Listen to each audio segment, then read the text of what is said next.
Sons and Lovers by D.H. Lawrence. Chapter 7, Part 1. Lad and Girl Love. Paul had been many times up to Willey Farm during the autumn. He was friends with the two youngest boys. Edgar, the eldest, would not condescend at first, and Miriam also refused to be approached. She was afraid of being set at naught, as by her own brothers. The girl was romantic in her soul. Everywhere was a Walter Scott heroine being loved by men with helmets or with plumes in their caps. She herself was something of a princess turned into a swine girl in her own imagination, and she was afraid lest this boy, who nevertheless looked something like a Walter Scott hero, who could paint and speak French, and knew what algebra meant, and who went by train to Nottingham every day, might consider her simply as the swine girl, unable to perceive the princess beneath, so she held aloof. Her great companion was her mother. They were both brown-eyed, and inclined to be mystical, such women as treasure religion inside them, breathe it in their nostrils, and see the whole of life in a mist thereof. So to Miriam, Christ and God made one great figure, which she loved tremblingly and passionately when a tremendous sunset burned out the western sky, and Ediths and Lucys and Rowenas, Brian de Bois Gilberts, Rob Roys and Guy Mannerings rustled the sunny leaves in the morning, or sat in her bedroom aloft alone when it snowed. That was life to her.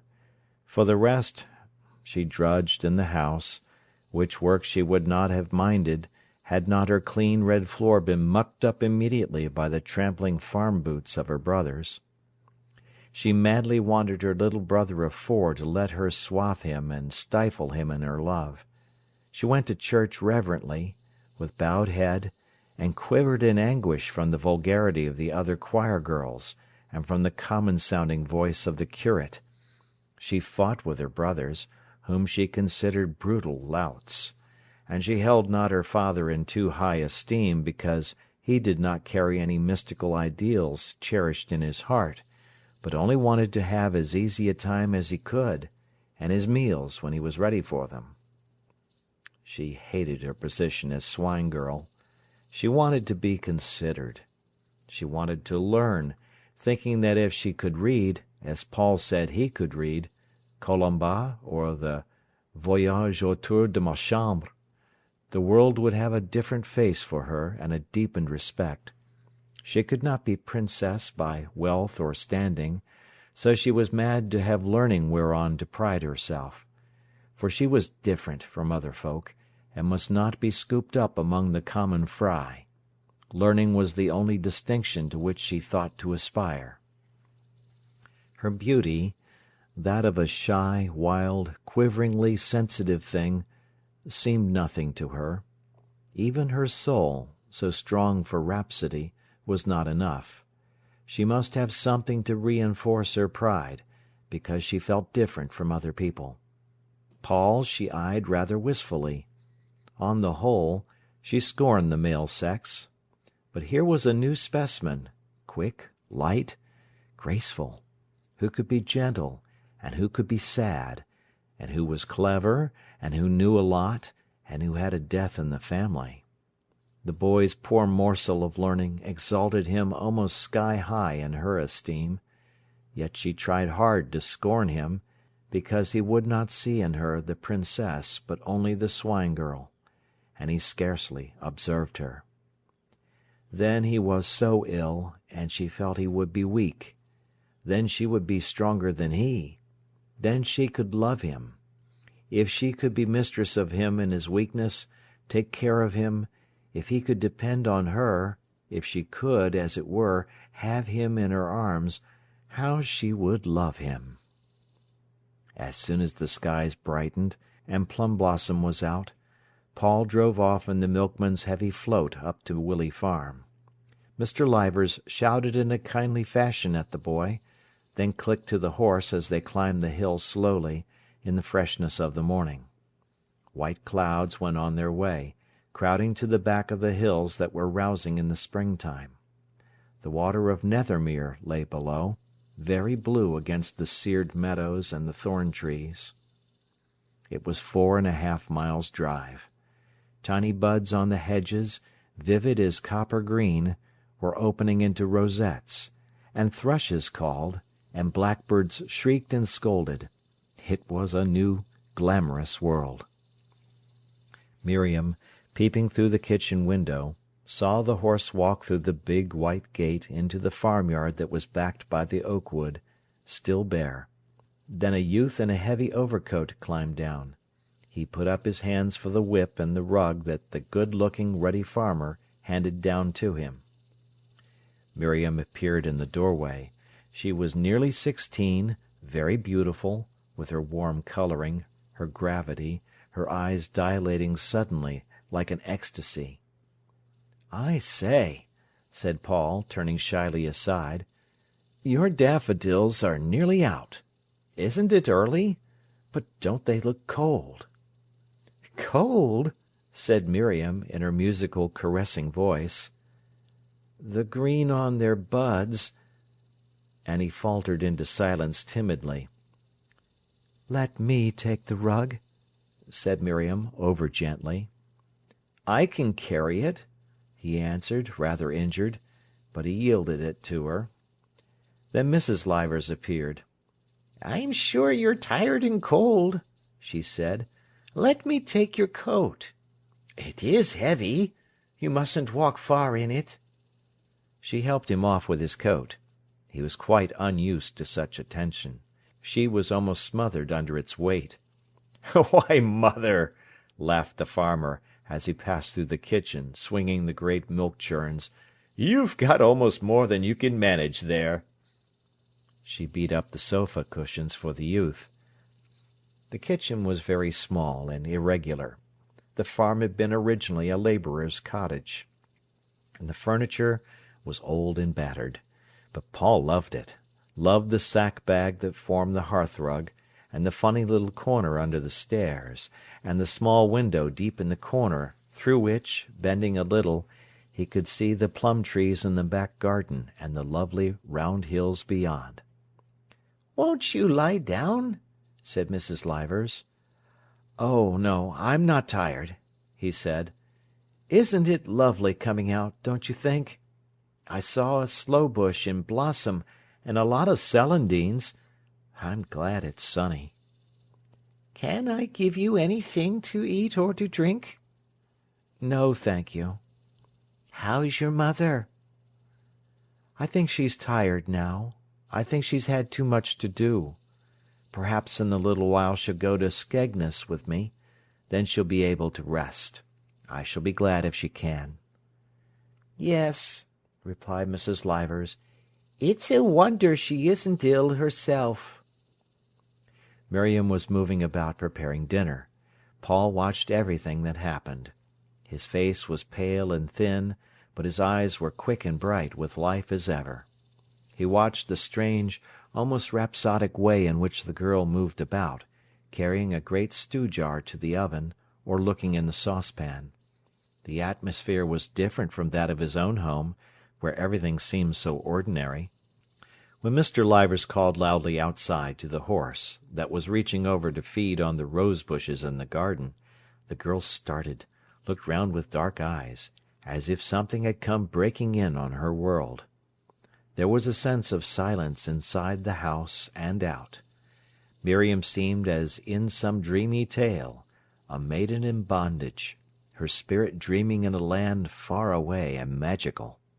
And her discoloured, old blue frock and her broken boots seemed only like the romantic rags of King Cophetua's beggar-maid. She suddenly became aware of his keen blue eyes upon her, taking her all in. Instantly her broken boots and her frayed old frock hurt her. She resented his seeing everything. Even he knew that her stocking was not pulled up. She went into the scullery, blushing deeply. And afterwards her hands trembled slightly at her work. She nearly dropped all she handled. When her inside dream was shaken, her body quivered with trepidation. She resented that he saw so much. Mrs. Livers sat for some time talking to the boy, although she was needed at her work. She was too polite to leave him. Presently she excused herself and rose. After a while she looked into the tin saucepan. "Oh, dear, Miriam!" she cried. "These potatoes have boiled dry." Miriam startled as if she had been stung. "Have they, mother?" she cried. "I shouldn't care, Miriam," said the mother, "if I hadn't trusted them to you." She peered into the pan. The girl stiffened as from a blow. Her dark eyes dilated. She remained standing in the same spot. "Well," she answered, gripped tight in self-conscious shame, "I'm sure I looked at them 5 minutes since."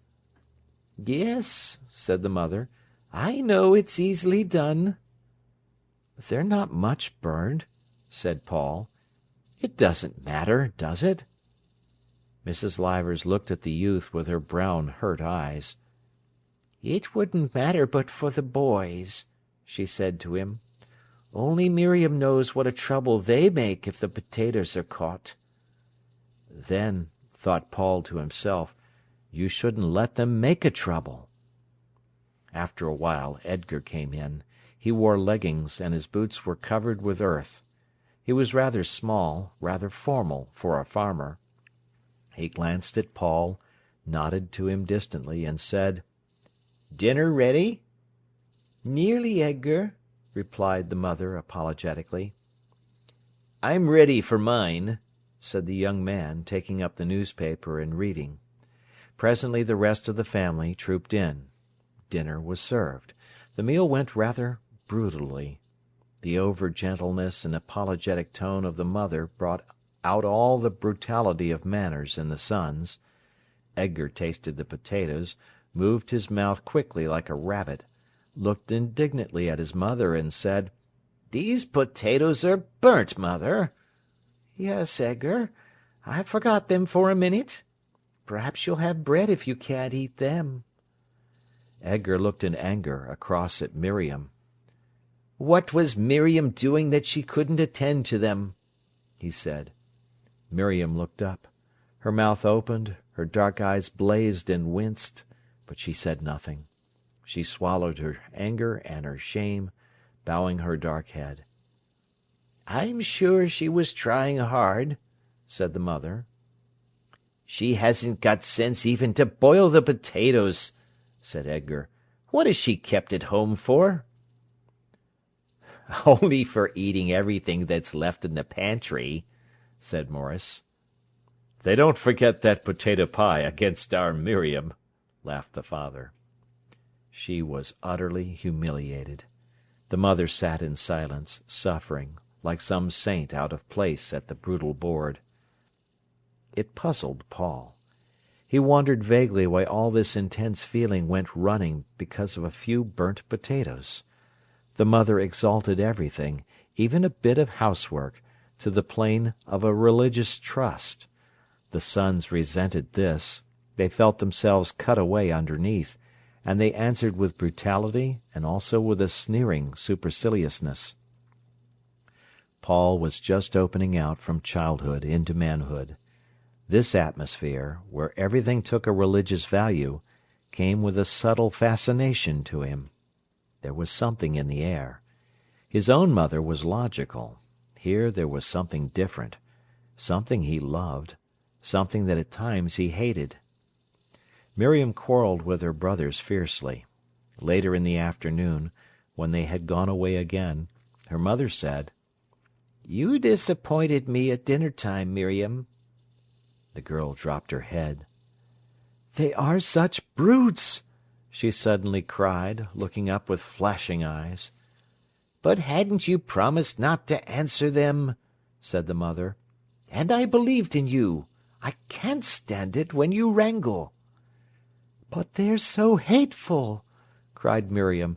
And low!" "Yes, dear, but how often have I asked you not to answer Edgar back? Can't you let him say what he likes?" "But why should he say what he likes?" "Aren't you strong enough to bear it, Miriam? if even for my sake? Are you so weak that you must wrangle with them?" Mrs. Leivers stuck unflinchingly to this doctrine of the other cheek. She could not instil it at all into the boys.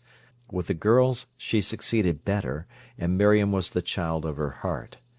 The boys loathed the other cheek when it was presented to them. Miriam was often sufficiently lofty to turn it. Then they spat on her and hated her, but she walked in her proud humility, living within herself. There was always this feeling of jangle and discord in the Leivers family. Although the boys resented so bitterly this eternal appeal to their deeper feelings of resignation and proud humility, yet it had its effect on them. They could not establish between themselves and an outsider just the ordinary human feeling and unexaggerated friendship. They were always restless for the something deeper. Ordinary folk seemed shallow to them, trivial and inconsiderable, and so they were unaccustomed, painfully uncouth in the simplest social intercourse, suffering, and yet insolent in their superiority.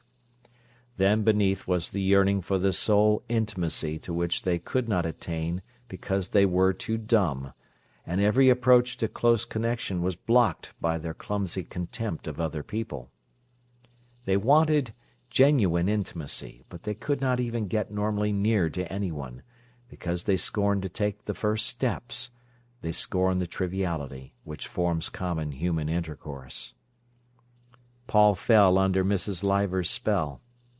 Everything had a religious and intensified meaning when he was with her. His soul, hurt, highly developed, sought her as if for nourishment. Together they seemed to sift the vital fact from an experience. Miriam was her mother's daughter. In the sunshine of the afternoon, mother and daughter went down the fields with him. They looked for nests. There was a Jenny Wren's in the hedge by the orchard. "I do want you to see this," said Mrs. Leivers. He crouched down and carefully put his finger through the thorns into the round door of the nest. "It's almost as if you were feeling inside the live body of the bird," he said. "It's so warm. They say a bird makes its nest round like a cup with pressing its breast on it. Then how did it make the ceiling round, I wonder?" The nest seemed to start into life for the two women. After that, Miriam came to see it every day. It seemed so close to her. Again, going down the hedge-side with the girl, he noticed the celandines, scalloped splashes of gold, on the side of the ditch. "I like them," he said. "When their petals go flat back with the sunshine, they seem to be pressing themselves at the sun." And then the celandines ever after drew her with a little spell. Anthropomorphic as she was, she stimulated him into appreciating things thus, and then they lived for her. She seemed to need things kindling in her imagination or in her soul before she felt she had them.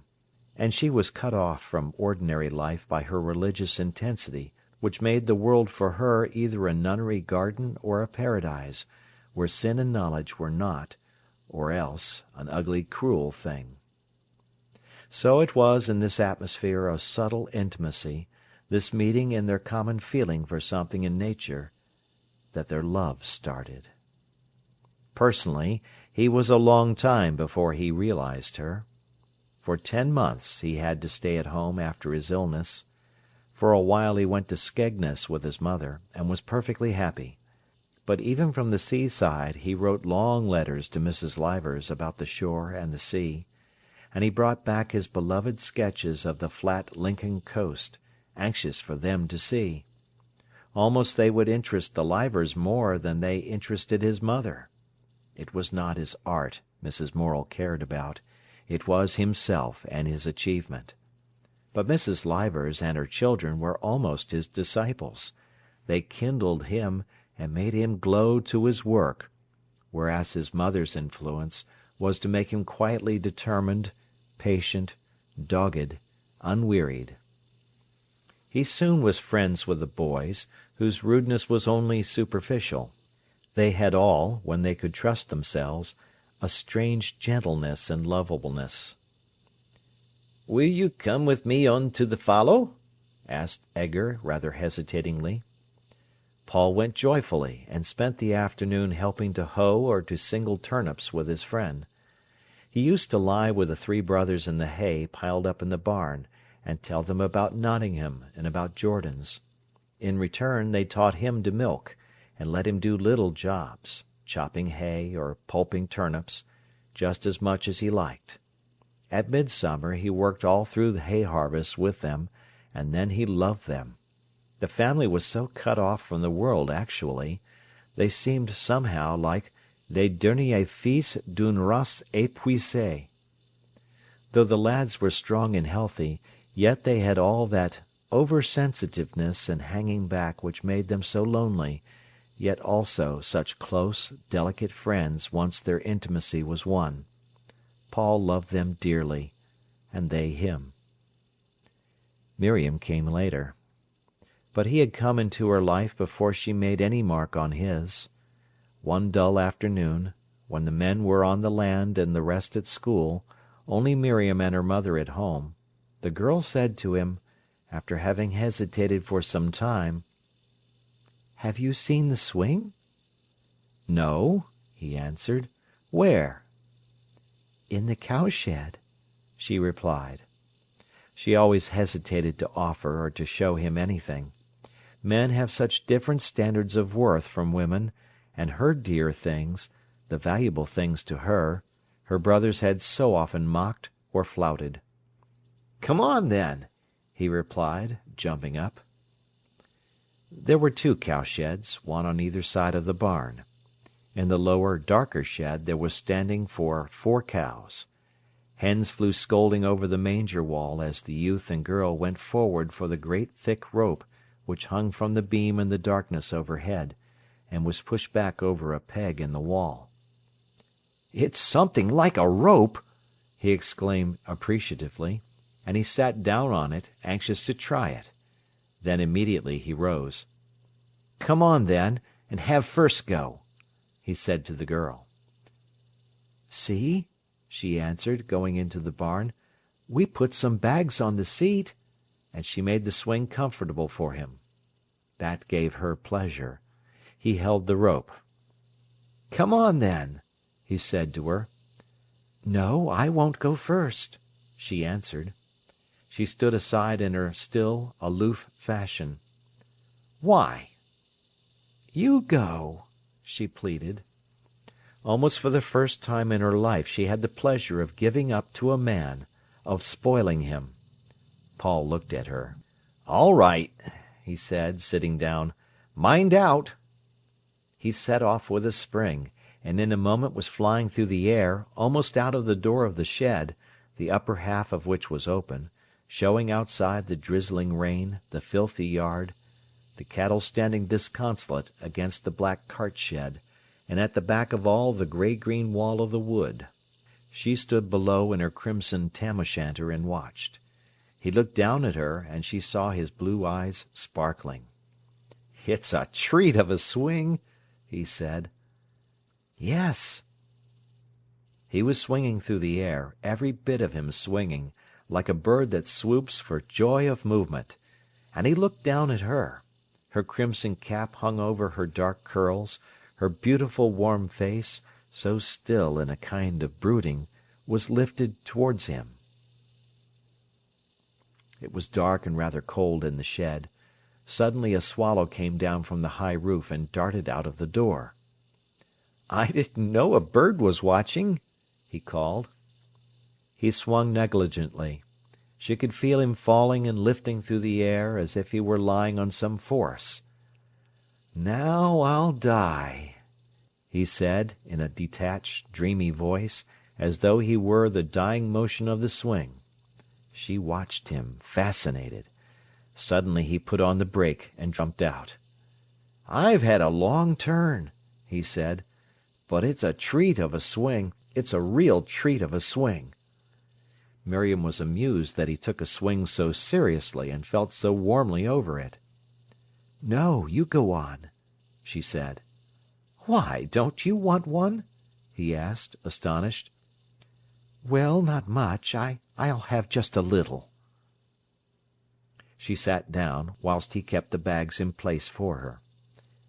"It's so ripping," he said, setting her in motion. "Keep your heels up, or they'll bang the manger wall." She felt the accuracy with which he caught her, exactly at the right moment, and the exactly proportionate strength of his thrust, and she was afraid. Down to her bowels went the hot wave of fear. She was in his hands. Again, firm and inevitable, came the thrust at the right moment. She gripped the rope, almost swooning. "Ha!" she laughed in fear. "No higher!" "But you're not a bit high," he remonstrated. "But no higher." He heard the fear in her voice, and desisted. Her heart melted in hot pain when the moment came for him to thrust her forward again, but he left her alone. She began to breathe. "Won't you really go any farther?" he asked. "Should I keep you there?" "No, let me go by myself," she answered. He moved aside and watched her. "Why, you're scarcely moving," he said.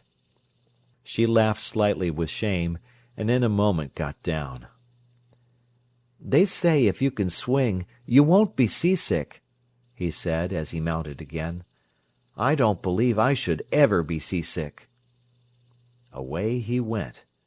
There was something fascinating to her in him.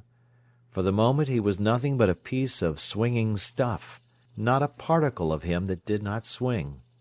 She could never lose herself so, nor could her brothers. It roused a warmth in her. It was almost as if he were a flame that had lit a warmth in her whilst he swung in the middle air. And gradually the intimacy with the family concentrated for Paul on three persons: the mother, Edgar, and Miriam. To the mother he went for that sympathy and that appeal which seemed to draw him out.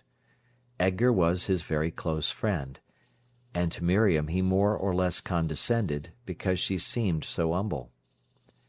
But the girl gradually sought him out. If he brought up his sketch-book, it was she who pondered longest over the last picture. Then she would look up at him. Suddenly, her dark eyes alight like water that shakes with a stream of gold in the dark, she would ask, "Why do I like this so?" Always something in his breast shrank from these close, intimate, dazzled looks of hers. "Why do you?" he asked. "I don't know. It seems so true." It's because there's scarcely any shadow in it. It's more shimmery, as if I'd painted the shimmering protoplasm in the leaves and everywhere, and not the stiffness of the shape. That seems dead to me. Only this shimmeriness is the real living. The shape is a dead crust. The shimmer is inside, really. And she, with her little finger in her mouth, would ponder these sayings. They gave her a feeling of life again, and vivified things which had meant nothing to her. She managed to find some meaning in his struggling, abstract speeches, and they were the medium through which she came distinctly at her beloved objects. Another day she sat at sunset whilst he was painting some pine trees which caught the red glare from the west. He had been quiet. "There you are," he said suddenly. "I wanted that. Now, look at them and tell me, are they pine trunks, or are they red coals, standing up pieces of fire in that darkness? There's God's burning bush for you, that burned not away." Miriam looked and was frightened, but the pine trunks were wonderful to her, and distinct. He packed his box and rose. Suddenly he looked at her. "Why are you always sad?" he asked her. "Sad!" she exclaimed, looking up at him with startled, wonderful brown eyes. "Yes," he replied, "you are always sad." "I am not! Oh, not a bit!" she cried. "But even your joy is like a flame coming off of sadness," he persisted. "You're never jolly, or even just all right." "No?" she pondered. I wonder why." "Because you're not. Because you're different inside, like a pine tree, and then you flare up. But you're not just like an ordinary tree, with fidgety leaves and jolly—" He got tangled up in his own speech, but she brooded on it, and he had a strange, roused sensation, as if his feelings were new. She got so near him. It was a strange stimulant. Then sometimes he hated her. Her youngest brother was only 5. He was a frail lad, with immense brown eyes in his quaint, fragile face, one of Reynolds's choir of angels, with a touch of elf. Often Miriam kneeled to the child and drew him to her. "Eh, my Hubert?" she sang in a voice heavy and surcharged with love. "Eh, my Hubert?" And folding him in her arms, she swayed slightly from side to side with love, her face half lifted, her eyes half closed, her voice drenched with love. "Don't!" said the child, uneasy. "Don't, Miriam!" "Yes, you love me, don't you?" she murmured deep in her throat, almost as if she were in a trance, and swaying also as if she were swooned in an ecstasy of love. "Don't!" repeated the child, a frown on his clear brow. "You love me, don't you?" she murmured. "Why do you make such a fuss for?" cried Paul, all in suffering because of her extreme emotion. "Why can't you be ordinary with him?" She let the child go, and rose, and said nothing. Her intensity, which would leave no emotion on a normal plane, irritated the youth into a frenzy. And this fearful, naked contact of her on small occasions shocked him. He was used to his mother's reserve, and on such occasions he was thankful in his heart and soul that he had his mother, so sane and wholesome. End of Part 1 of Chapter 7. Sons and Lovers by D.H. Lawrence. Chapter 7, Part 2. All the life of Miriam's body was in her eyes, which were usually dark as a dark church, but could flame with light like a conflagration. Her face scarcely ever altered from its look of brooding. She might have been one of the women who went with Mary when Jesus was dead. Her body was not flexible and living. She walked with a swing, rather heavily, her head bowed forward, pondering. She was not clumsy, and yet none of her movements seemed quite the movement. Often, when wiping the dishes, she would stand in bewilderment and chagrin because she had pulled in 2 halves a cup or a tumbler. It was as if, in her fear and self-mistrust, she put too much strength into the effort. There was no looseness or abandon about her. Everything was gripped stiff with intensity, and her effort, overcharged, closed in on itself. She rarely varied from her swinging, forward, intense walk. Occasionally she ran with Paul down the fields. Then her eyes blazed naked in a kind of ecstasy that frightened him. But she was physically afraid. If she were getting over a stile, she gripped his hands in a little hard anguish and began to lose her presence of mind, and he could not persuade her to jump from even a small height. Her eyes dilated, became exposed and palpitating. "No!" she cried, half laughing in terror. "No!" "You shall!" he cried once, and jerking her forward, he brought her falling from the fence.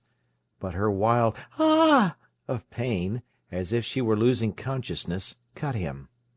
She landed on her feet safely, and afterwards had courage in this respect. She was very much dissatisfied with her lot. "Don't you like being at home?" Paul asked her, surprised. "Who would?" she answered, low and intense. "What is it? I'm all day cleaning what the boys make just as bad in 5 minutes. I don't want to be at home." "What do you want, then?" "I want to do something. I want a chance like anybody else. Why should I, because I'm a girl, be kept at home and not allowed to be anything? What chance have I?" "Chance of what?" of knowing anything, of learning, of doing anything. It's not fair, because I'm a woman." She seemed very bitter. Paul wondered. In his own home Annie was almost glad to be a girl. She had not so much responsibility. Things were lighter for her. She never wanted to be other than a girl. But Miriam almost fiercely wished she were a man, and yet she hated men at the same time. "But it's as well to be a woman as a man," he said, frowning. "Ha! Is it? Men have everything." "I should think women ought to be as glad to be women as men are to be men," he answered. "No." She shook her head. "No, everything the men have." "But what do you want?" he asked. "I want to learn. Why should it be that I know nothing?" "What? Such as mathematics and French?" "Why shouldn't I know mathematics? Yes!" she cried, her eye expanding in a kind of defiance. "Well, you can learn as much as I know," he said. "I'll teach you, if you like." Her eyes dilated. She mistrusted him as teacher. "Would you?" he asked. Her head had dropped, and she was sucking her finger broodingly. "Yes," she said hesitatingly. He used to tell his mother all these things. "I'm going to teach Miriam algebra," he said. "Well," replied Mrs. Morel, "I hope she'll get fat on it." When he went up to the farm on the Monday evening, it was drawing twilight. Miriam was just sweeping up the kitchen, and was kneeling at the hearth when he entered. Everyone was out but her. She looked round at him, flushed, her dark eyes shining, her fine hair falling about her face. "Hello," she said, soft and musical. "I knew it was you." "How?" "I knew your step. Nobody treads so quick and firm." He sat down, sighing. "Ready to do some algebra?" he asked, drawing a little book from his pocket. "But—" He could feel her backing away. "You said you wanted," he insisted. "Tonight, though?" she faltered. "But I came on purpose, and if you want to learn it, you must begin." She took up her ashes in the dustpan and looked at him, half tremulously, laughing. "Yes, but tonight. You see, I haven't thought of it." "Well, my goodness, take the ashes and come." He went and sat on the stone bench in the backyard, where the big milk cans were standing, tipped up, to air. The men were in the cowsheds. He could hear the little sing-song of the milk spurting into the pails. Presently she came, bringing some big greenish apples. "You know you like them," she said. He took a bite. "Sit down," he said, with his mouth full. She was short-sighted and peered over his shoulder. It irritated him. He gave her the book quickly. "Here," he said. "It's only letters for figures. You put down A instead of 2 or 6. They worked, he talking, she with her head down on the book. He was quick and hasty. She never answered. Occasionally, when he demanded of her, "Do you see?" she looked up at him, her eyes wide with the half-laugh that comes of fear. "Don't you?" he cried. He had been too fast. But she said nothing. He questioned her more, then got hot. It made his blood rouse to see her there, as it were, at his mercy, her mouth open, her eyes dilated with laughter that was afraid, apologetic, ashamed. Then Edgar came along with 2 buckets of milk. "Hello!" he said. "What are you doing?" "Algebra," replied Paul. "Algebra!" repeated Edgar curiously. Then he passed on with a laugh. Paul took a bite at his forgotten apple, looked at the miserable cabbages in the garden, pecked into lace by the fowls, and he wanted to pull them up. Then he glanced at Miriam. She was poring over the book, seemed absorbed in it, yet trembling lest she could not get at it. It made him cross. She was ruddy and beautiful. Yet her soul seemed to be intensely supplicating. The algebra book she closed, shrinking, knowing he was angered, and at the same instant he grew gentle, seeing her hurt because she did not understand. But things came slowly to her, and when she held herself in a grip, seemed so utterly humble before the lesson, it made his blood rouse. He stormed at her, got ashamed, continued the lesson, and grew furious again, abusing her. She listened in silence. Occasionally, very rarely, she defended herself. Her liquid dark eyes blazed at him. "You don't give me time to learn it," she said. "All right," he answered, throwing the book on the table and lighting a cigarette. Then after a while he went back to her, repentant. So the lessons went. He was always either in a rage or very gentle. "What do you tremble your soul before it for?" he cried. "You don't learn algebra with your blessed soul. Can't you look at it with your clear, simple wits?" Often, when he went again into the kitchen, Mrs. Leivers would look at him reproachfully, saying, "Paul, don't be so hard on Miriam. She may not be quick, but I'm sure she tries." "I can't help it," he said, rather pitiably. "I go off like it." "You don't mind me, Miriam, do you?" he asked of the girl later. "No," she reassured him in her beautiful, deep tones. "No, I don't mind."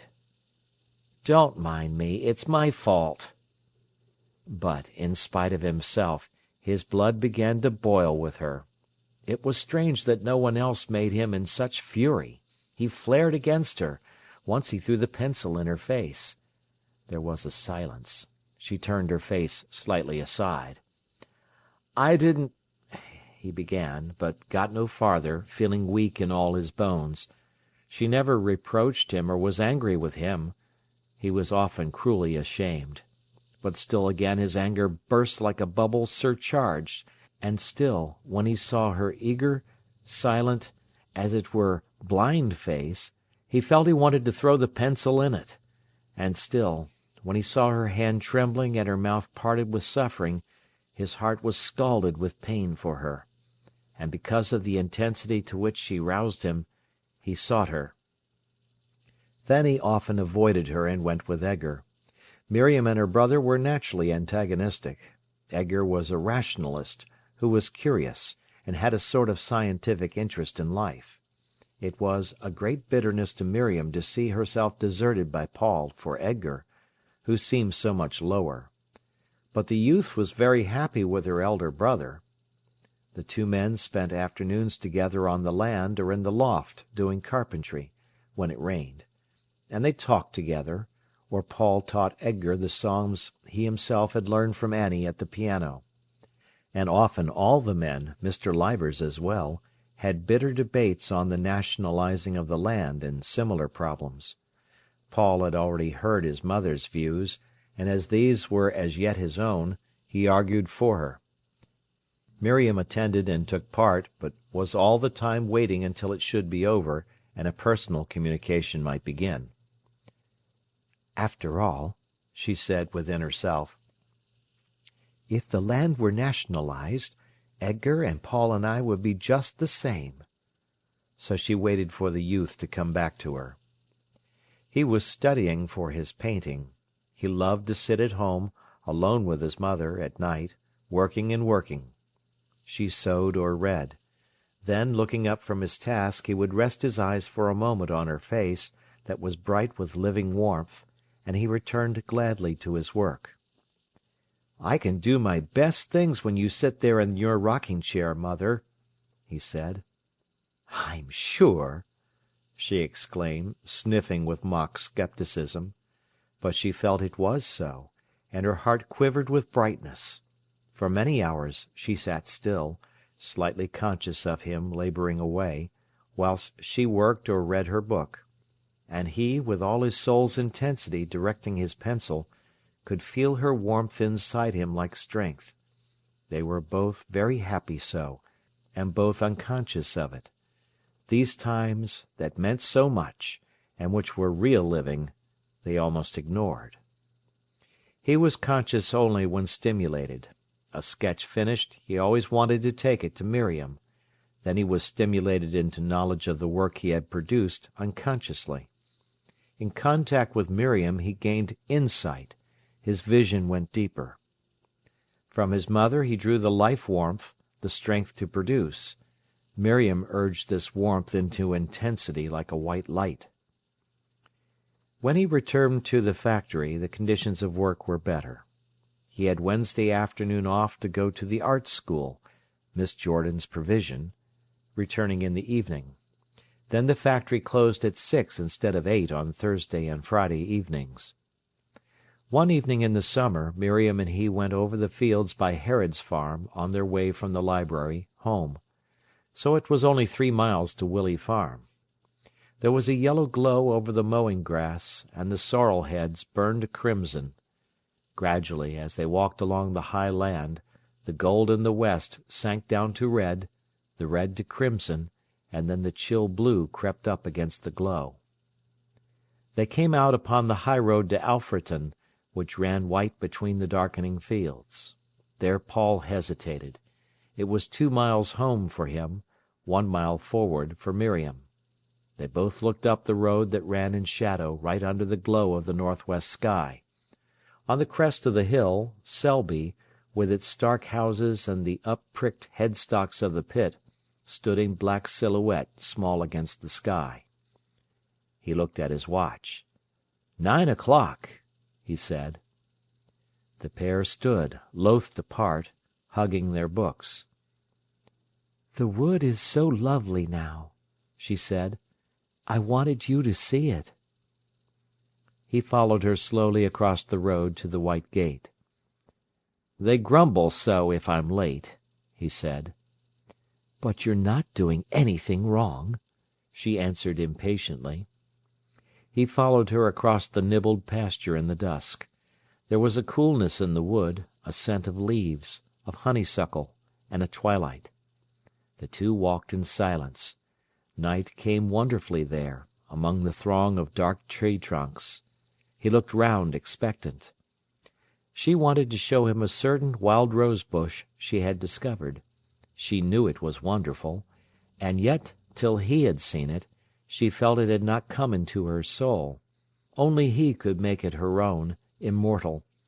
She was dissatisfied. Dew was already on the paths. In the old oak wood a mist was rising, and he hesitated, wondering whether one whiteness were a strand of fog or only campion flowers pallid in a cloud. By the time they came to the pine trees Miriam was getting very eager and very tense. Her bush might be gone. She might not be able to find it, and she wanted it so much. Almost passionately she wanted to be with him when he stood before the flowers. They were going to have a communion together, something that thrilled her, something holy. He was walking beside her in silence. They were very near to each other. She trembled, and he listened, vaguely anxious. Coming to the edge of the wood they saw the sky in front, like mother of pearl, and the earth growing dark. Somewhere on the outermost branches of the pine-wood the honeysuckle was streaming scent. "Where?" he asked. "Down the middle path," she murmured, quivering. When they turned the corner of the path she stood still. In the wide walk between the pines, gazing rather frightened, she could distinguish nothing for some moments, the greying light robbed things of their colour. Then she saw her bush. "Ah!" she cried, hastening forward. It was very still. The tree was tall and straggling. It had thrown its briars over a hawthorn bush, and its long streamers trailed thick, right down to the grass, splashing the darkness everywhere with great spilt stars, pure white. In bosses of ivory and in large splashed stars the roses gleamed on the darkness of foliage and stems and grass. Paul and Miriam stood close together, silent, and watched. Point after point the steady roses shone out to them, seeming to kindle something in their souls. The dusk came like smoke around, and still did not put out the roses. Paul looked into Miriam's eyes. She was pale and expectant with wonder, her lips were parted, and her dark eyes lay open to him. His look seemed to travel down into her. Her soul quivered.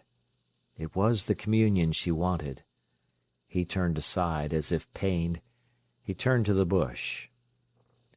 "They seem as if they walk like butterflies and shake themselves," he said. She looked at her roses.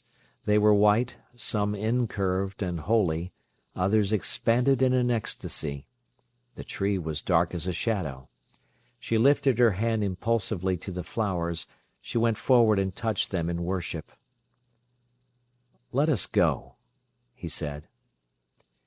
There was a cool scent of ivory roses, a white, virgin scent. Something made him feel anxious and imprisoned.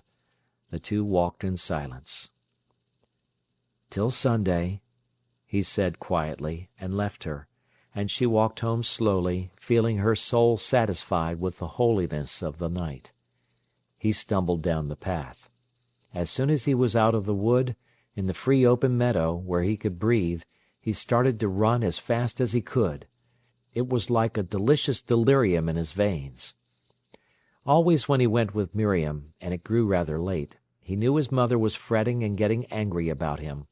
Why, he could not understand. As he went into the house, flinging down his cap, his mother looked up at the clock. She had been sitting thinking, because a chill to her eyes prevented her reading. She could feel Paul being drawn away by this girl, and she did not care for Miriam. "She is one of those who will want to suck a man's soul out till he has none of his own left," she said to herself. "And he is just such a gaby as to let himself be absorbed. She will never let him become a man. She never will." So, while he was away with Miriam, Mrs. Morel grew more and more worked up. She glanced at the clock and said, coldly and rather tired, "You've been far enough to-night." His soul, warm and exposed from contact with the girl, shrank. "You must have been right home with her," his mother continued. He would not answer. Mrs. Morel, looking at him quickly, saw his hair was damp on his forehead with haste, saw him frowning in his heavy fashion, resentfully. "She must be wonderfully fascinating, that you can't get away from her, but must go trailing 8 miles at this time of night." He was hurt between the past glamour with Miriam and the knowledge that his mother fretted. He had meant not to say anything, to refuse to answer, but he could not harden his heart to ignore his mother. "I do like to talk to her," he answered irritably. "Is there no one else to talk to?" "You wouldn't say anything if I went with Edgar." "You know I should. You know, whoever you went with, I should say it was too far for you to go trailing, late at night, when you've been to Nottingham. Besides," her voice suddenly flashed into anger and contempt, "it is disgusting, bits of lads and girls courting." "It is not courting," he cried. "I don't know what else you call it." "It's not. Do you think we spoon and do? We only talk." "Till goodness knows what time and distance," was the sarcastic rejoinder. Paul snapped at the laces of his boots angrily. "What are you so mad about?" he asked. "Because you don't like her." "I don't say I don't like her, but I don't hold with children keeping company, and never did." "But you don't mind our Annie going out with Jim Inger?" "They've more sense than you two." "Why?" "Our Annie's not one of the deep sort." He failed to see the meaning of this remark, but his mother looked tired. She was never so strong after William's death, and her eyes hurt her. "Well," he said, "it's so pretty in the country. Mr. Sleeth asked about you. He said he'd missed you. Are you a bit better?" "I ought to have been in bed a long time ago," she replied. "Why, mother, you know you wouldn't have gone before 10:15. "Oh, yes, I should." "Oh, little woman, you'd say anything now you're disagreeable with me, wouldn't you?" He kissed her forehead that he knew so well, the deep marks between the brows, the rising of the fine hair, greying now, and the proud setting of the temples. His hand lingered on her shoulder after his kiss. Then he went slowly to bed. He had forgotten Miriam. He only saw how his mother's hair was lifted back from her warm, broad brow, and somehow she was hurt. Then the next time he saw Miriam, he said to her, "Don't let me be late tonight, not later than 10 o'clock. My mother gets so upset." Miriam dropped her head, brooding. "Why does she get upset?" she asked. "Because she says I oughtn't to be out late when I have to get up early." "Very well," said Miriam rather quietly, with just a touch of a sneer. He resented that, and he was usually late again. That there was any love growing between him and Miriam neither of them would have acknowledged. He thought he was too sane for such sentimentality, and she thought herself too lofty. They both were late in coming to maturity, and psychical ripeness was much behind even the physical. Miriam was exceedingly sensitive, as her mother had always been. The slightest grossness made her recoil almost in anguish. Her brothers were brutal, but never coarse in speech. The men did all the discussing of farm matters outside. But, perhaps, because of the continual business of birth and of begetting which goes on upon every farm, Miriam was the more hypersensitive to the matter, and her blood was chastened almost to disgust of the faintest suggestion of such intercourse. Paul took his pitch from her, and their intimacy went on in an utterly blanched and chaste fashion. It could never be mentioned that the mare was in foal. When he was 19, he was earning only 20 shillings a week, but he was happy. His painting went well, and life went well enough. On the Good Friday he organised a walk to the Hemlock Stone. There were 3 lads of his own age, then Annie and Arthur, Miriam and Geoffrey. Arthur, apprenticed as an electrician in Nottingham, was home for the holiday. Morel, as usual, was up early, whistling and sawing in the yard. At 7 o'clock the family heard him buy 3 pennyworth of hot-cross buns. He talked with gusto to the little girl who brought them, calling her "my darling." He turned away several boys who came with more buns, telling them they had been kested by a little lass. Then Mrs. Morel got up, and the family straggled down. It was an immense luxury to everybody, this lying in bed just beyond the ordinary time on a week-day. And Paul and Arthur read before breakfast, and had the meal unwashed, sitting in their shirt-sleeves. This was another holiday luxury. The room was warm. Everything felt free of care and anxiety. There was a sense of plenty in the house. While the boys were reading, Mrs. Morel went into the garden. They were now in another house, an old one, near the Scargill Street home, which had been left soon after William had died. Directly came an excited cry from the garden. "Paul! Paul, come and look!" It was his mother's voice. He threw down his book and went out. There was a long garden that ran to a field. It was a grey, cold day, with a sharp wind blowing out of Derbyshire. 2 fields away Bestwood began, with a jumble of roofs and red house ends, out of which rose the church tower and the spire of the Congregational chapel. And beyond went woods and hills, right away to the pale grey heights of the Pennine chain. Paul looked down the garden for his mother. Her head appeared among the young currant bushes. "Come here!" she cried. "What for?" he answered. "Come and see." She had been looking at the buds on the currant trees. Paul went up. "To think," she said, "that here I might never have seen them." Her son went to her side. Under the fence, in a little bed, was a ravel of poor grassy leaves, such as come from very immature bulbs, and 3 scyllas in bloom. Mrs. Morel pointed to the deep blue flowers. "Now just see those!" she exclaimed. "I was looking at the currant bushes, when, thinks I to myself, there's something very blue, is it a bit of sugar bag?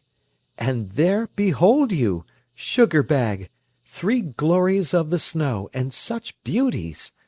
But where on earth did they come from?" "I don't know," said Paul. "Well, that's a marvel, now. I thought I knew every weed and blade in this garden, but haven't they done well? You see, that gooseberry bush just shelters them, not nipped, not touched." He crouched down and turned up the bells of the little blue flowers. "They're a glorious colour," he said. "Aren't they?" she cried. "I guess they come from Switzerland, where they say they have such lovely things. Fancy them against the snow! But where have they come from? They can't have blown here, can they?" Then he remembered having set here a lot of little trash of bulbs to mature. "And you never told me," she said. "No, I thought I'd leave it till they might flower." "And now you see! I might have missed them, and I've never had a glory of the snow in my garden in my life." She was full of excitement and elation. The garden was an endless joy to her. Paul was thankful for her sake at last to be in a house with a long garden that went down to a field. Every morning after breakfast she went out and was happy pottering about in it. And it was true, she knew every weed and blade. Everybody turned up for the walk. Food was packed, and they set off, a merry, delighted party. They hung over the wall of the mill race, dropped paper in the water on one side of the tunnel, and watched it shoot out on the other. They stood on the footbridge over Boathouse Station and looked at the metals gleaming coldly. "You should see the Flying Scotsman come through at 6:30, said Leonard, whose father was a signalman. "Lad, but she doesn't half buzz." And the little party looked up the lines one way, to London, and the other way, to Scotland, and they felt the touch of these two magical places. In Ilkeston the colliers were waiting in gangs for the public-houses to open. It was a town of idleness and lounging. At Stanton Gate the iron foundry blazed. Over everything there were great discussions. At Trowell they crossed again from Derbyshire into Nottinghamshire. They came to the Hemlock Stone at dinner-time. Its field was crowded with folk from Nottingham and Ilkeston. They had expected a venerable and dignified monument. They found a little, gnarled, twisted stump of rock, something like a decayed mushroom, standing out pathetically on the side of a field. Leonard and Dick immediately proceeded to carve their initials, L.W. and R.P., in the old red sandstone. But Paul desisted, because he had read in the newspaper satirical remarks about initial carvers, who could find no other road to immortality. Then all the lads climbed to the top of the rock to look round. Everywhere in the field below, factory girls and lads were eating lunch or sporting about. Beyond was the garden of an old manor. It had yew hedges and thick clumps and borders of yellow crocuses round the lawn. "See," said Paul to Miriam, "what a quiet garden!" She saw the dark yews and the golden crocuses, then she looked gratefully. He had not seemed to belong to her among all these others. He was different then, not her Paul, who understood the slightest quiver of her innermost soul, but something else, speaking another language than hers. How it hurt her, and deadened her very perceptions. Only when he came right back to her, leaving his other, his lesser half, as she thought, would she feel alive again. And now he asked her to look at this garden, wanting the contact with her again. Impatient of the set in the field, she turned to the quiet lawn, surrounded by sheaves of shut-up crocuses. A feeling of stillness, almost of ecstasy, came over her. It felt almost as if she were alone with him in this garden. Then he left her again and joined the others. Soon they started home. Miriam loitered behind, alone. She did not fit in with the others. She could very rarely get into human relations with anyone. So her friend, her companion, her lover, was Nature. She saw the sun declining wanly. In the dusky, cold hedgerows were some red leaves. She lingered to gather them, tenderly, passionately. The love in her finger-tips caressed the leaves, the passion in her heart came to a glow upon the leaves.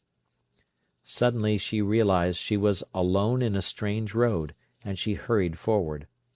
Turning a corner in the lane, she came upon Paul, who stood bent over something, his mind fixed on it, working away steadily, patiently, a little hopelessly. She hesitated in her approach, to watch. He remained concentrated in the middle of the road. Beyond, one rift of rich gold in that colourless grey evening seemed to make him stand out in dark relief. She saw him, slender and firm, as if the setting sun had given him to her. A deep pain took hold of her, and she knew she must love him. And she had discovered in him a rare potentiality, discovered his loneliness.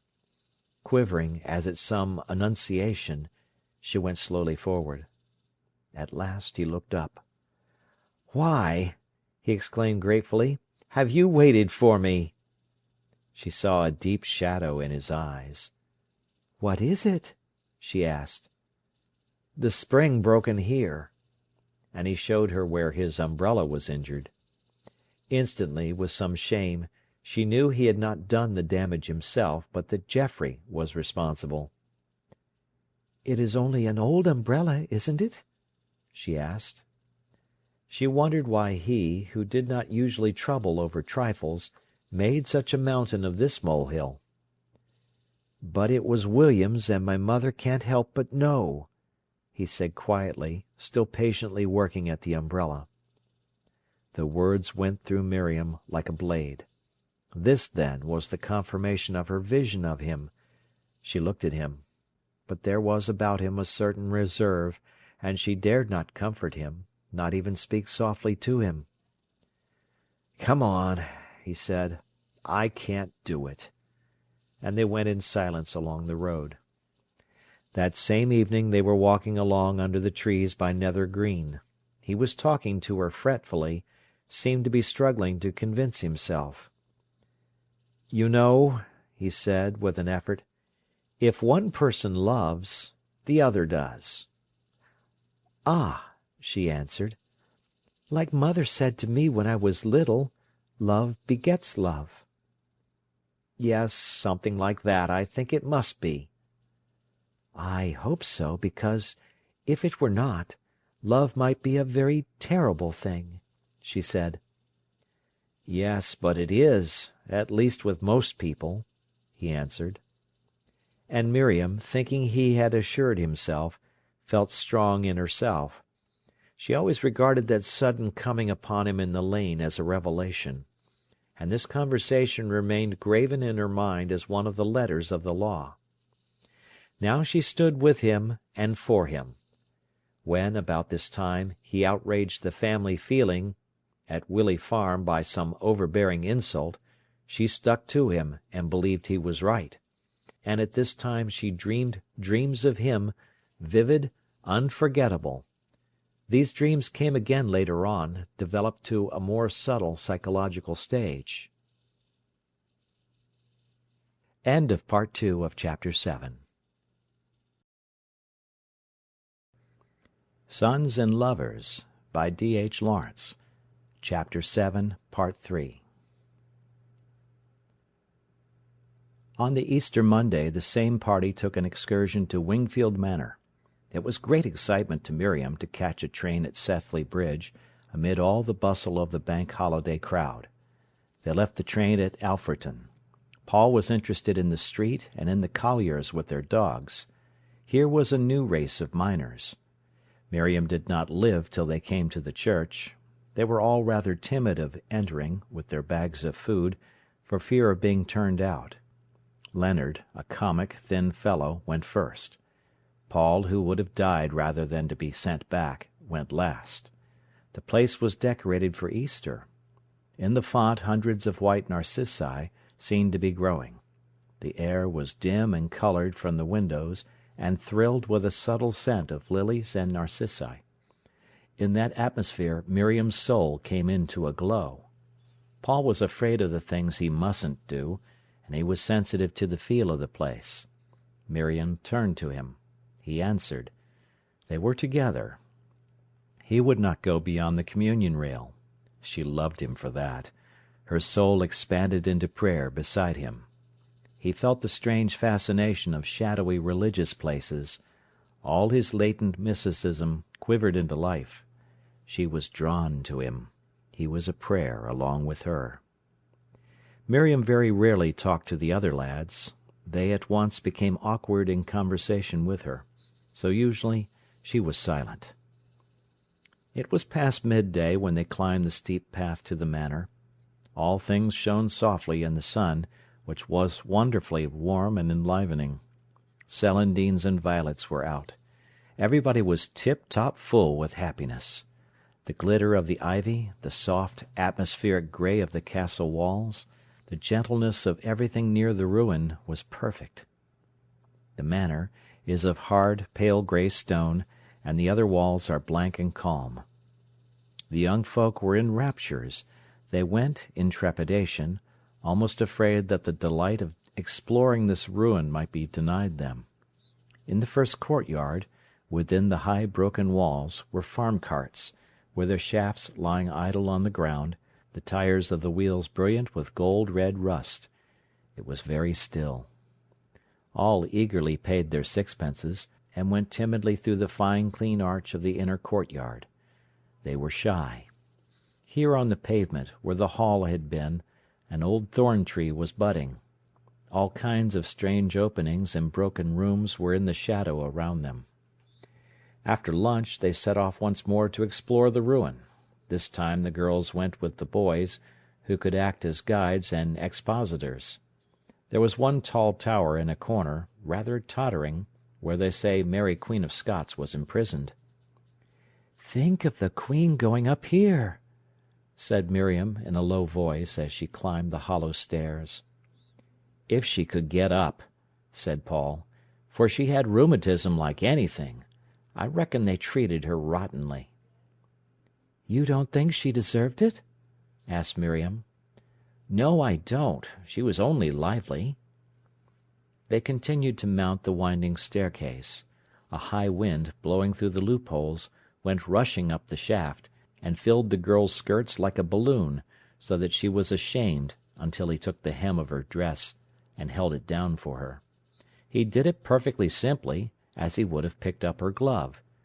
She remembered this always. Round the broken top of the tower the ivy bushed out, old and handsome. Also, there were a few chill gillivers, in pale cold bud. Miriam wanted to lean over for some ivy, but he would not let her. Instead, she had to wait behind him, and take from him each spray as he gathered it and held it to her, each one separately, in the purest manner of chivalry. The tower seemed to rock in the wind. They looked over miles and miles of wooded country, and country with gleams of pasture. The crypt underneath the manor was beautiful, and in perfect preservation. Paul made a drawing. Miriam stayed with him. She was thinking of Mary Queen of Scots looking with her strained, hopeless eyes, that could not understand misery, over the hills whence no help came, or sitting in this crypt, being told of a God as cold as the place she sat in. They set off again gaily, looking round on their beloved manor that stood so clean and big on its hill.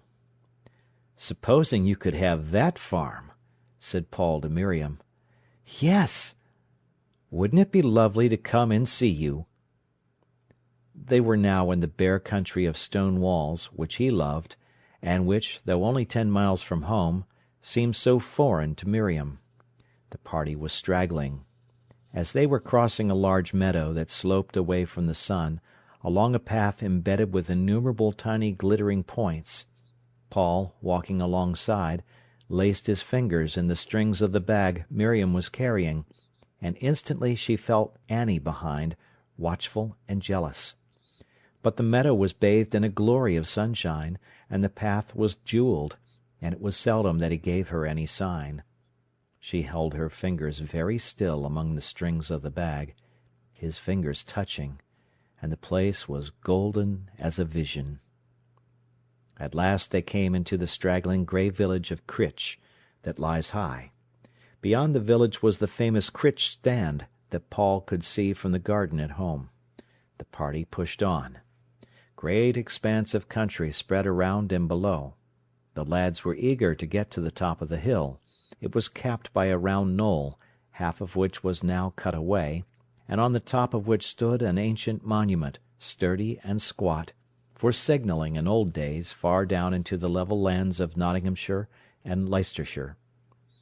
It was blowing so hard, high up there in the exposed place, that the only way to be safe was to stand nailed by the wind to the side of the tower. At their feet fell the precipice where the limestone was quarried away. Below was a jumble of hills and tiny villages, Maddock, Ambergate, Stony Middleton. The lads were eager to spy out the church of Bestwood, far away among the rather crowded country on the left. They were disgusted that it seemed to stand on a plain.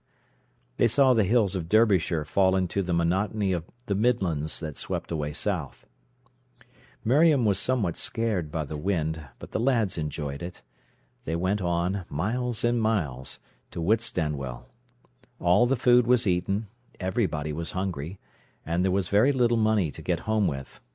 But they managed to procure a loaf and a currant loaf, which they hacked to pieces with shut-knives, and ate sitting on the wall near the bridge, watching the bright Derwent rushing by, and the brakes from Matlock pulling up at the inn. Paul was now pale with weariness. He had been responsible for the party all day, and now he was done. Miriam understood, and kept close to him, and he left himself in her hands.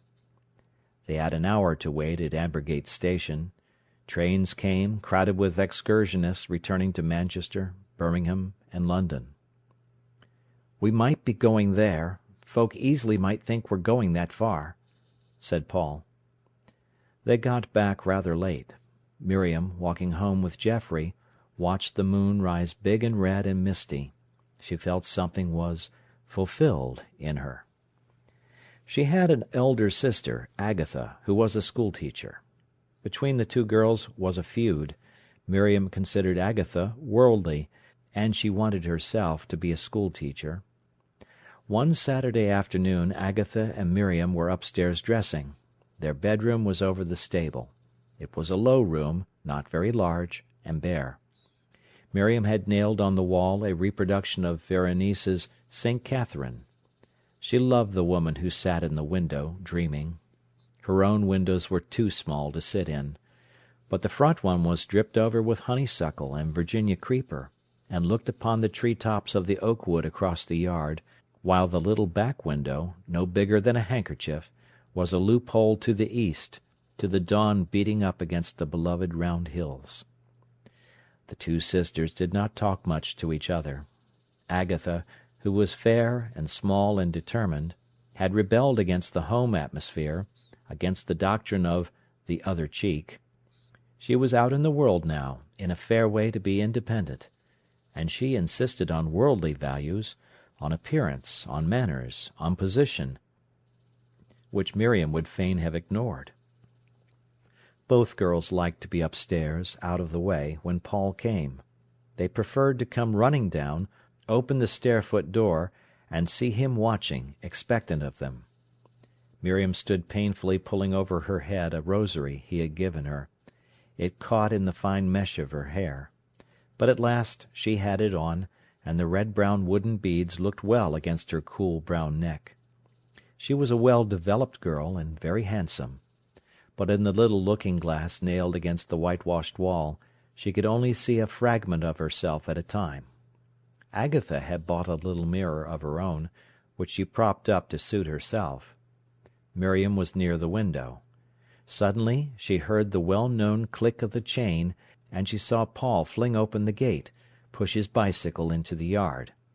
She saw him look at the house, and she shrank away. He walked in a nonchalant fashion, and his bicycle went with him as if it were a live thing. "Paul's come!" she exclaimed. "Aren't you glad?" asked Agatha cuttingly. Miriam stood in amazement and bewilderment. "Well, aren't you?" she asked.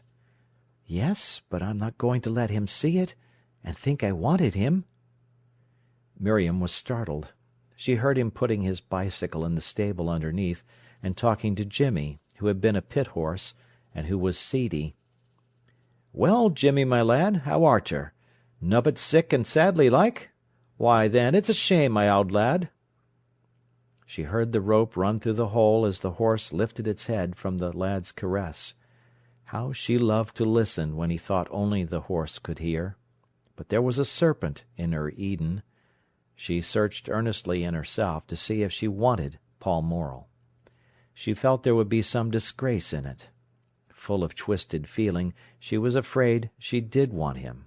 She stood self-convicted. Then came an agony of new shame. She shrank within herself in a coil of torture. Did she want Paul Morel, and did he know she wanted him? What a subtle infamy upon her!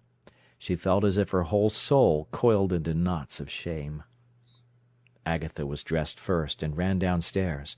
Miriam heard her greet the lad gaily, knew exactly how brilliant her grey eyes became with that tone. She herself would have felt it bold to have greeted him in such wise. Yet there she stood under the self-accusation of wanting him, tied to that stake of torture.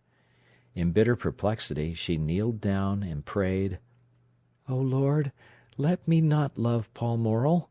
Keep me from loving him, if I ought not to love him." Something anomalous in the prayer arrested her. She lifted her head and pondered. How could it be wrong to love him? Love was God's gift, and yet it caused her shame. That was because of him, Paul Morel. But then it was not his affair, it was her own, between herself and God. She was to be a sacrifice. But it was God's sacrifice, not Paul Morel's or her own. After a few minutes, she hid her face in the pillow again and said, "But, Lord, if it is thy will that I should love him, make me love him, as Christ would, who died for the souls of men. Make me love him splendidly, because he is thy Son." She remained kneeling for some time, quite still, and deeply moved, her black hair against the red squares and the lavender-sprigged squares of the patchwork quilt. Prayer was almost essential to her. Then she fell into that rapture of self-sacrifice, identifying herself with the God who was sacrificed, which gives to so many human souls their deepest bliss. When she went downstairs, Paul was lying back in an armchair, holding forth with much vehemence to Agatha, who was scorning a little painting he had brought to show her. Miriam glanced at the two, and avoided their levity. She went into the parlour to be alone. It was tea-time before she was able to speak to Paul, and then her manner was so distant he thought he had offended her.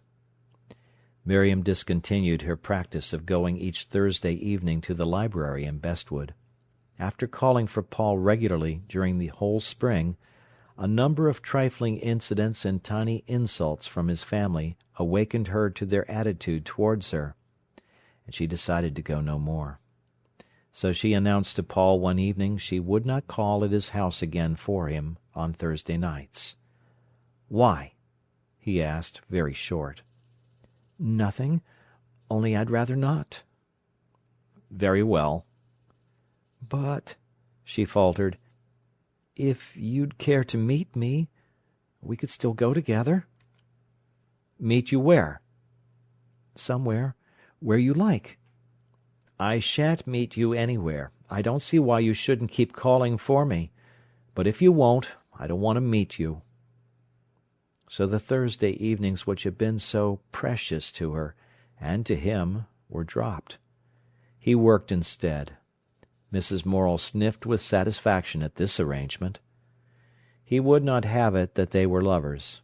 The intimacy between them had been kept so abstract, such a matter of the soul, all thought and weary struggle into consciousness, that he saw it only as a platonic friendship. He stoutly denied there was anything else between them. Miriam was silent, or else she very quietly agreed. He was a fool who did not know what was happening to himself. By tacit agreement they ignored the remarks and insinuations of their acquaintances. "We aren't lovers, we are friends," he said to her. "We know it. Let them talk. What does it matter what they say?"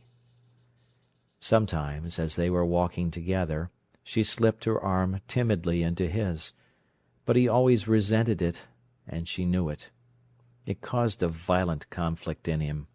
With Miriam he was always on the high plane of abstraction, when his natural fire of love was transmitted into the fine stream of thought. She would have it so.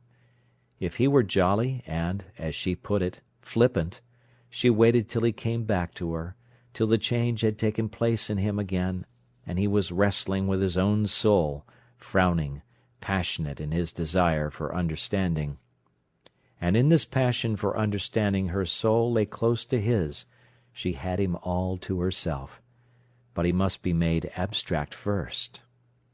Then, if she put her arm in his, it caused him almost torture. His consciousness seemed to split. The place where she was touching him ran hot with friction. He was one internecine battle, and he became cruel to her because of it. One evening in midsummer Miriam called at the house, warm from climbing. Paul was alone in the kitchen. His mother could be heard moving about upstairs. "Come and look at the sweet peas," he said to the girl. They went into the garden. The sky behind the townlet and the church was orange-red. The flower garden was flooded with a strange warm light that lifted every leaf into significance. Paul passed along a fine row of sweet peas, gathering a blossom here and there, all cream and pale blue. Miriam followed, breathing the fragrance. To her, flowers appealed with such strength she felt she must make them part of herself. When she bent and breathed a flower, it was as if she and the flower were loving each other. Paul hated her for it.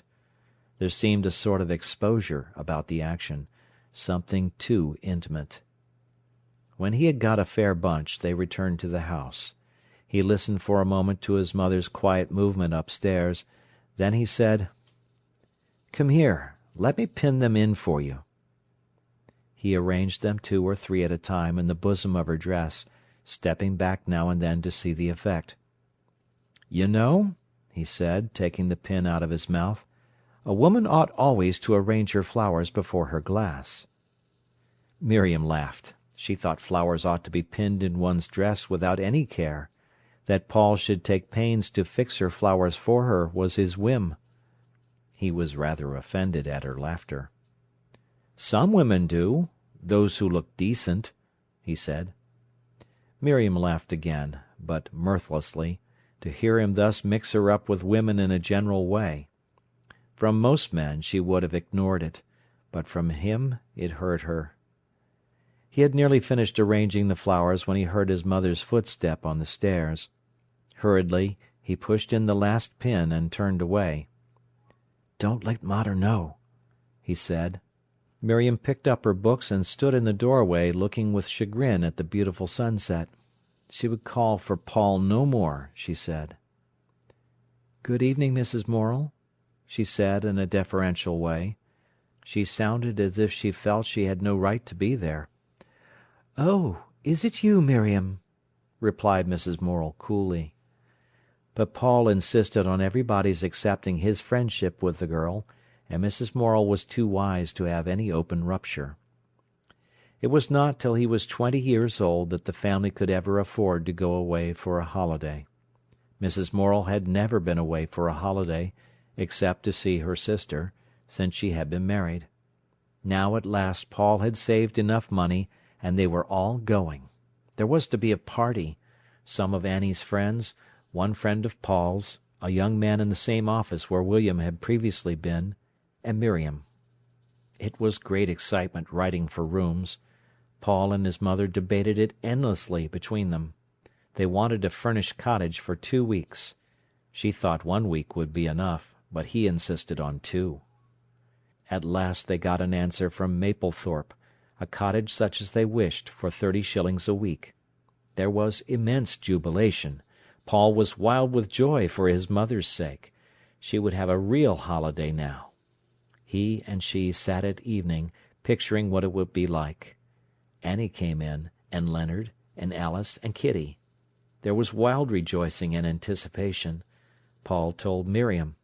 She seemed to brood with joy over it, but the Morel's house rang with excitement. They were to go on Saturday morning by the 7 train. Paul suggested that Miriam should sleep at his house, because it was so far for her to walk. She came down for supper. Everybody was so excited that even Miriam was accepted with warmth, but almost as soon as she entered, the feeling in the family became close and tight. He had discovered a poem by Jean Ingelow which mentioned Maplethorpe, and so he must read it to Miriam.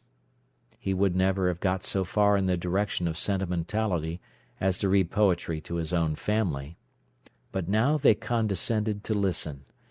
Miriam sat on the sofa, absorbed in him. She always seemed absorbed in him, and by him, when he was present. Mrs. Morel sat jealously in her own chair. She was going to hear also. And even Annie and the father attended, Morel with his head cocked on one side, like somebody listening to a sermon and feeling conscious of the fact. Paul ducked his head over the book. He had got now all the audience he cared for, and Mrs. Morel and Annie almost contested with Miriam who should listen best and win his favour. He was in very high feather. "But," interrupted Mrs. Morel, "what is the Bride of Enderby that the bells are supposed to ring?" "It's an old tune they used to play on the bells for a warning against water. I suppose the Bride of Enderby was drowned in a flood," he replied. He had not the faintest knowledge what it really was, but he would never have sunk so low as to confess that to his womenfolk. They listened and believed him. He believed himself. "And the people know what that tune meant?" said his mother. "Yes, just like the Scotch when they heard the Flowers of the Forest, and when they used to ring the bells backward for alarm." "How?" said Annie. "A bell sounds the same whether it's rung backwards or forwards." "But," he said, "if you start with the deep bell and ring up to the high one, dur dur dur dur dur dur dur dur." He ran up the scale. Everybody thought it clever. He thought so too. Then, waiting a minute, he continued the poem. Said Mrs. Morel curiously, when he finished. "But I wish everything that's written weren't so sad." "I canna see what they want drowning themselves for," said Morel. There was a pause. Annie got up to clear the table. Miriam rose to help with the pots. "Let me help to wash up," she said. "Certainly not," cried Annie. "You sit down again. There aren't many." And Miriam, who could not be familiar and insist, sat down again to look at the book with Paul.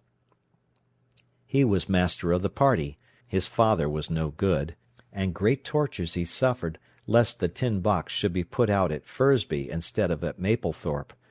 And he wasn't equal to getting a carriage. His bold little mother did that. "Here!" she cried to a man. "Here!" Paul and Annie got behind the rest, convulsed with shamed laughter. "How much will it be to drive to Brook Cottage?" said Mrs. Morel. 2 shillings. "Why, how far is it?" A good way." "I don't believe it," she said. But she scrambled in. There were 8 crowded in one old seaside carriage. "You see," said Mrs. Morel, "it's only 3d each, and if it were a tramcar—" They drove along. Each cottage they came to, Mrs. Morel cried, "Is it this? Now, this is it!" Everybody sat breathless. They drove past. There was a universal sigh. "I'm thankful it wasn't that brute," said Mrs. Morel. "I was frightened." They drove on and on. At last they descended at a house that stood alone over the dyke by the high road. There was wild excitement because they had to cross a little bridge to get into the front garden. But they loved the house that lay so solitary, with a sea meadow on one side, and immense expanse of land patched in white barley, yellow oats, red wheat, and green root crops, flat and stretching level to the sky. Paul kept accounts. He and his mother ran the show. The total expenses, lodging, food, everything, was 16 shillings a week per person. He and Leonard went bathing in the mornings. Morel was wandering abroad quite early. "You, Paul," his mother called from the bedroom, "eat a piece of bread and butter." "All right," he answered. And when he got back he saw his mother presiding in state at the breakfast table. The woman of the house was young. Her husband was blind, and she did laundry work. So Mrs. Morel always washed the pots in the kitchen and made the beds. "But you said you'd have a real holiday," said Paul, "and now you work." "Work!" she exclaimed. "What are you talking about?" He loved to go with her across the fields to the village and the sea. She was afraid of the plank bridge, and he abused her for being a baby. On the whole he stuck to her as if he were her man. Miriam did not get much of him, except, perhaps, when all the others went to the Coons. Coons were insufferably stupid to Miriam, so he thought they were to himself also, and he preached priggishly to Annie about the fatuity of listening to them. Yet he, too, knew all their songs, and sang them along the roads roisterously. And if he found himself listening, the stupidity pleased him very much. Yet to Annie he said, "Such rot! There isn't a grain of intelligence in it. Nobody with more gumption than a grasshopper could go and sit and listen." And to Miriam he said, with much scorn of Annie and the others, "I suppose they're at the Coons." It was queer to see Miriam singing coon songs. She had a straight chin that went in a perpendicular line from the lower lip to the turn. She always reminded Paul of some sad Botticelli angel when she sang, even when it was, "Come down Lover's Lane for a walk with me, talk with me." Only when he sketched, or at evening when the others were at the Coons, she had him to herself. He talked to her endlessly about his love of horizontals, how they, the great levels of sky and land in Lincolnshire, meant to him the eternity of the will, just as the bowed Norman arches of the church, repeating themselves, meant the dogged leaping forward of the persistent human soul, on, nobody knows where. In contradiction to the perpendicular lines and to the Gothic arch, which, he said, leaped up at heaven and touched the ecstasy and lost itself in the divine. Himself, he said, was Norman, Miriam was Gothic. She bowed in consent even to that. One evening he and she went up the great sweeping shore of sand towards Theddlethorpe. The long breakers plunged and ran in a hiss of foam along the coast. It was a warm evening. There was not a figure but themselves on the far reaches of sand, no noise but the sound of the sea. Paul loved to see it clanging at the land. He loved to feel himself between the noise of it and the silence of the sandy shore. Miriam was with him. Everything grew very intense. It was quite dark when they turned again. The way home was through a gap in the sandhills, and then along a raised grass road between two dykes. The country was black and still. From behind the sandhills came the whisper of the sea. Paul and Miriam walked in silence. Suddenly he started. The whole of his blood seemed to burst into flame, and he could scarcely breathe. An enormous orange moon was staring at them from the rim of the sandhills. He stood still, looking at it. "Ah!" cried Miriam when she saw it. He remained perfectly still, staring at the immense and ruddy moon, the only thing in the far-reaching darkness of the level. His heart beat heavily, the muscles of his arms contracted. "What is it?" murmured Miriam, waiting for him. He turned and looked at her. She stood beside him, forever in shadow. Her face, covered with the darkness of her hat, was watching him unseen. But she was brooding. She was slightly afraid, deeply moved and religious. That was her best state. He was impotent against it. His blood was concentrated like a flame in his chest. but he could not get across to her. There were flashes in his blood, but somehow she ignored them. She was expecting some religious state in him. Still yearning, she was half aware of his passion, and gazed at him troubled. "What is it?" she murmured again. "It's the moon," he answered, frowning. "Yes," she assented. "Isn't it wonderful?" She was curious about him. The crisis was past. He did not know himself what was the matter. He was naturally so young, and their intimacy was so abstract. He did not know he wanted to crush her on to his breast to ease the ache there. He was afraid of her. The fact that he might want her as a man wants a woman had in him been suppressed into a shame. When she shrank in her convulsed, coiled torture from the thought of such a thing, he had winced to the depths of his soul. And now this purity prevented even their first love-kiss. It was as if she could scarcely stand the shock of physical love, even a passionate kiss, and then he was too shrinking and sensitive to give it. As they walked along the dark fen meadow, he watched the moon and did not speak. She plodded beside him. He hated her, for she seemed in some way to make him despise himself. Looking ahead, he saw the one light in the darkness, the window of their lamplit cottage. He loved to think of his mother and the other jolly people. "Well, everybody else has been in long ago," said his mother as they entered. "What does that matter?" he cried irritably. "I can go a walk if I like, can't I?" "And I should have thought you could get in to supper with the rest," said Mrs. Morel. "I shall please myself," he retorted. "It's not late. I shall do as I like." "Very well," said his mother cuttingly. "Then do as you like." And she took no further notice of him that evening, which he pretended neither to notice nor to care about, but sat reading. Miriam read also, obliterating herself. Mrs. Morel hated her for making her son like this. She watched Paul growing irritable, priggish, and melancholic. For this she put the blame on Miriam. Annie and all her friends joined against the girl. Miriam had no friend of her own, only Paul. But she did not suffer so much, because she despised the triviality of these other people. And Paul hated her because, somehow, she spoilt his ease and naturalness, and he writhed himself with a feeling of humiliation. End of chapter.